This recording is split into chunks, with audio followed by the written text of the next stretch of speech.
Pelaksanaan vaksinasi anak di Kota Ambon akan dilaksanakan dalam waktu dekat oleh pemerintah Kota Ambon.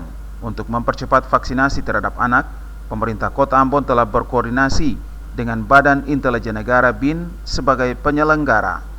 Wali Kota Ambon Rijatwana Pesi mengaku pemerintah Kota Ambon masih menunggu distribusi vaksin yang akan digunakan bagi kelompok usia anak. Jika dalam waktu dekat vaksin telah tersedia, pemerintah kota akan turun ke sekolah-sekolah guna melaksanakan vaksinasi terhadap anak. Vaksin usia 12 sampai dengan 17. Nah, ini secara intens kita sudah rapat beberapa kali dengan Badan Intelijen Negara selaku penyelenggara kegiatan ini. Nah, dan mungkin dalam waktu dekat ini karena kita tinggal konfirmasi vaksinnya saja. Kalau vaksinnya sudah ada, kita lebih banyak akan jemput bola itu. Ya, kita akan jemput bola, kita akan turun ke sekolah-sekolah. Lalu kita akan melaksanakan vaksinasi untuk itu.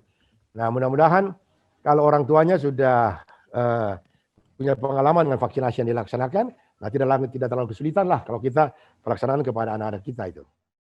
Program vaksinasi COVID-19 bagi anak dan remaja sudah dimulai sejak awal Juli 2021. Pemberian vaksin COVID-19 massal untuk anak 12 hingga 18 tahun diselenggarakan oleh Badan Intelijen Negara BIN di 14 provinsi di seluruh Indonesia yang ditujukan untuk pelajar SMP, SMA, dan masyarakat. Melki Latusawole dan Unga melaporkan.